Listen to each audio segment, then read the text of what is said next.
So everybody, we're going to be going remote here with Chris Rudd in the Philippines. He is 12 hours behind us, I think 12, 13 hours difference.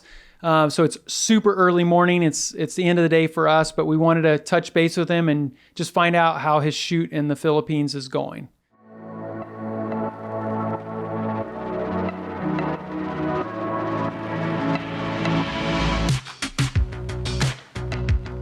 Hey, Chris.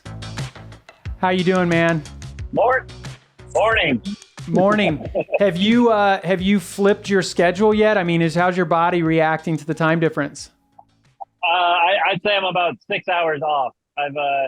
Before we left, I tried to stay up till like 1 a.m., which for me, as a person that goes to bed at like 8 o'clock, was really hard and then trying to do it. But I'm about 6 hours, I think, right now. I woke up naturally at 2 a.m. here, which is about 4 hours ahead of what I should have. But, I'm making it happen. Yesterday was a long day. We filmed for 11 hours, but we're back at it again. We'll film another half day and then we'll head home. So the main thing you're doing there is you're building culture videos for a company. You're doing, how many interviews are you going to do total in the trip? I'll do 5 interviews. I think I got 4 done yesterday, and we had to do a rescheduling with one of them. And so I'm going to get the last interview done this morning, and I'll get his B-roll, and then I'm going to capture a bunch of extra B-rolls in this facility right behind me today, and then I'm going to go see a volcano. Sweet. So you're going to do some drone footage of their rooftops and some of the culture stuff that's going on there. So you said that there was an active volcano? Yeah, I haven't gotten too many of the details, but I think like 4 years ago the volcano actually erupted, and they had to, and it's like really close. Like when you can see something that clearly in a drone shot, it's really close. And so I guess it was a big deal here. They had to evacuate, and they ended up getting a whole bunch of a bunch of safety equipment, and COVID ended up hitting the next year or so. Wow. And so what do you think about, like, so 12 years ago, you and I went on a trip that basically to the same location, same area. What's changed in 12 years? Do you think that there's much difference? Is it still necessary to get in the field and do B-roll shoots and do interviews? Like, how do you see that now? Oh yeah. I mean, it's exactly the same as when we went. The people are, connecting with people and having empathy and asking really good questions is really hard to do remote. But when I get to sit down in a conference room with somebody, it's just the two of us, and we can really connect, and I can pull out great pieces of information that, people feel guarded about normally. But when you build empathy and you have good starter questions, you can get great content. And then there's no replacing the B-roll that we're getting, that I'm getting here.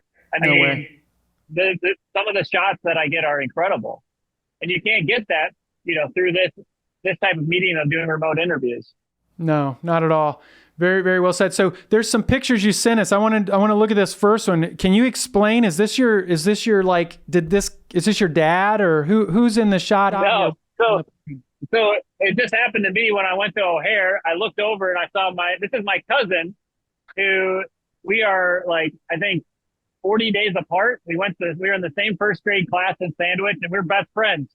And he's a pilot for United, and he was flying to London, flying a flight to London, and I was going to the Philippines. So I took that picture and sent it to my dad, who's a pilot for American, and said, two farm boys from Sandwich, flying across the world to go do some work. That's super cool. So the question is if you're in a plane, are you capable of landing it? Like in an emergency, could you land it? I could land any of those airplanes. I believe that. That's the first thing that has. I'd have to be able to talk to the ground to tell me some really important information, but the physical act of landing the plane, I can do it. Yeah, but having the confidence to do it, I think, is the key. And then, what was this in your bed? Yeah, no, that's Phil's hand. That was what's coming down from the solar panels. And I said, that is probably the biggest moth I've ever seen. He's like, well, actually, that's a butterfly. And the people in the Philippines believe that those are their ancestors, so they don't smash them. But I wasn't going to smash it anyway, but he made sure to point that out to me. That's that. Yeah, I wouldn't smash it. That's beautiful. I love the texture there. And then this is a shot of you. What are you doing here? That was my first morning. I was getting ready to shoot some B-roll. So I got the Ronin in there, which is an amazing stabilizer for the R5 that I have. And I was just getting general B-roll. This was the first thing I started. I wanted to kind of get a feel for the folks, and it was actually a little harder to film than most places because they didn't want to ignore me. Like at most places I go film, they're kind of like, but they're like, hey, like waving and like giving peace signs and stuff. You know, it's similar to kind of how it was when I don't remember if you remember, but in Taiwan when we filmed there, they were kind of the same way. But they were very engaging. I was like, hey, just go back to work. I love it. I love it. Any massive takeaways from this trip? Just any like whatever it is. Like, you know, you got more? Do we have more travel in us, or how are you feeling about that? Or any big takeaways? Um, you know, every time I do this, you forget how amazing people are. You know, when you get to sit down with an individual, and this might be their only time that they get to sit and have their story like really well documented.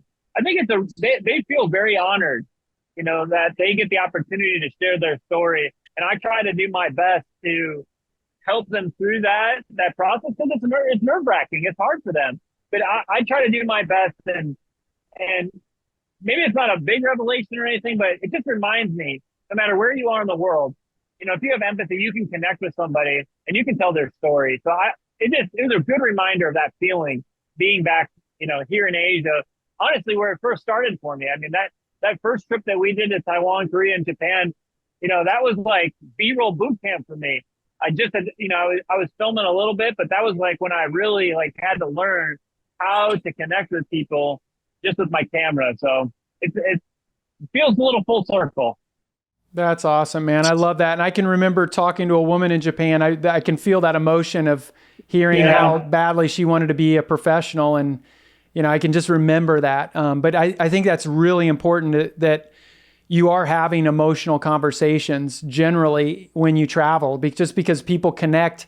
You're not really having a social conversation. You're having like a kind of, they want to know, are you comfortable? They want to know, you know, what questions you have. And it really is cool. I love that.